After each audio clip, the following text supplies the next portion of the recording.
जय श्री कृष्णा दोस्तों। स्वागत है आपका अपनी इस YouTube चैनल में और आप देख रहे हैं मोटिवेशनल एंड स्पिरिचुअल ज्ञानवर्धक वीडियोस। दोस्तों, आज के इस नए वीडियो में हम आपको श्रीमद् भगवद गीता के दूसरे अध्याय का ज्ञान सुनाते हैं, जिसे सुनकर आपके मन को शांति और दिल को सुकून मिलेगा और आपकी सारी समस्याओं का समाधान भी मिलेगा।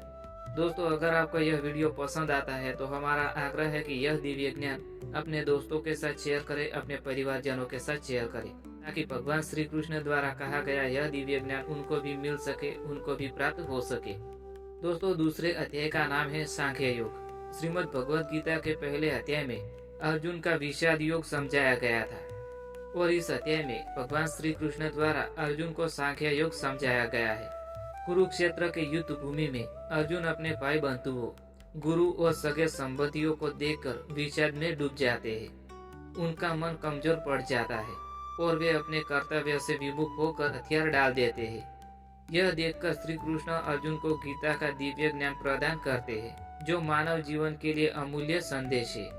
अर्जुन व्यथित होकर अपने रथ पर बैठ जाते हैं और वे श्री कृष्ण से कहते हैं, हे केशव, मैं अपने ही स्वजनों के साथ युद्ध नहीं कर सकता। मेरे हाथ कांप रहे हैं, मन विचलित है और बुद्धि भ्रमित हो रही है।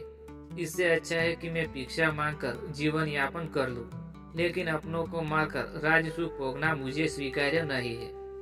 श्री कृष्ण अर्जुन की यह कायरता भरी बातें सुनकर गंभीर होते हैं और कहते हैं, हे अर्जुन, यह तुम्हारी दुर्बलता तुम्हें शोभा नहीं देती है। यह तुम्हारे वीरत्व के विरुद्ध है। उठो, कायरता त्यागो और युद्ध के लिए तैयार हो जाओ। अर्जुन को समझाने के लिए श्री कृष्ण आत्मा और शरीर का रहस्य प्रकट करते हैं। वे कहते हैं, हे अर्जुन, यह शरीर नाशवान है, लेकिन आत्मा अमर और अजर अविनाशी है।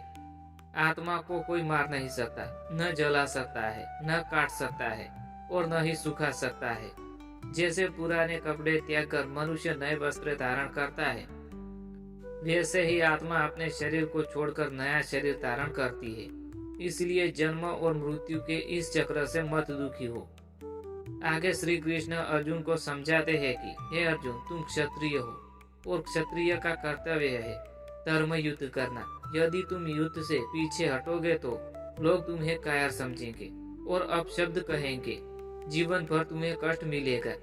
यदि तुम वीरगति को प्राप्त हो गए तो स्वर्ग जाओगे और यदि तुम विजय हुए तो पृथ्वी पर राज्य करोगे।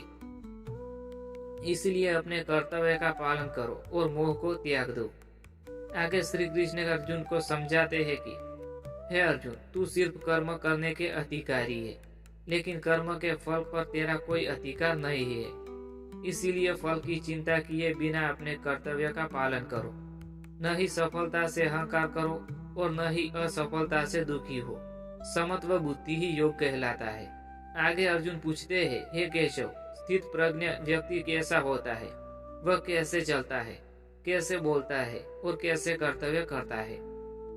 इस बात पर श्री कृष्ण अर्जुन को उत्तर देते हैं कि जिनकी बुद्धि स्थिर है, जो सुख दुख, लाभ हानि, मान अपमान में समान रहता है, जो अपनी इंद्रियों को वश में रखता है और जो किसी भी स्थिति में विचलित नहीं होता है, वह स्थित प्रज्ञ कहलाता है। ऐसे व्यक्ति सागर की तरह शांत रहता है, जिसे कोई भी इच्छा या लालसा नहीं रहती है। आगे श्री कृष्ण अर्जुन को यह संदेश देकर कहते हैं कि अर्जुन, अब तुम्हारे सामने दो मार्ग है, एक मोह और कायरता का, दूसरा कर्तव्य और धर्म का। तुम्हें कौन सा मार्ग चुनना है? यदि तुम्हारी बुद्धि और विवेक पर निर्भर करता है, लेकिन याद रखना, निष्काम कर्म ही सच्चा धर्म है। यह सुनकर अर्जुन धीरे धीरे समझने लगते हैं कि उन्हें अपने मोह को त्याग कर अपने कर्तव्य का पालन करना चाहिए। दोस्तों, इस ज्ञान से हमें सीख मिलती है कि आत्मा अमर और अजर है, इसलिए मृत्यु से डरने की आवश्यकता नहीं है। कर्तव्य से विमुख नहीं होना चाहिए, क्योंकि कर्म करना ही धर्म है। फल की चिंता छोड़कर निष्काम करना ही सच्चा योग है। जो व्यक्ति सुख दुख, लाभ हानि में समान रहता है, वही सच्चा ज्ञानी है। इस प्रकार श्री कृष्ण ने अर्जुन को केवल युद्ध का ही नहीं, बल्कि जीवन का सबसे महत्वपूर्ण ज्ञान दिया, जो आज भी हर व्यक्ति के लिए प्रेरणादायक है। दोस्तों, इसी के साथ यह ज्ञानवर्धक वीडियो यहाँ समाप्त होता है। मैं उम्मीद करता हूँ कि आपको पसंद आया होगा।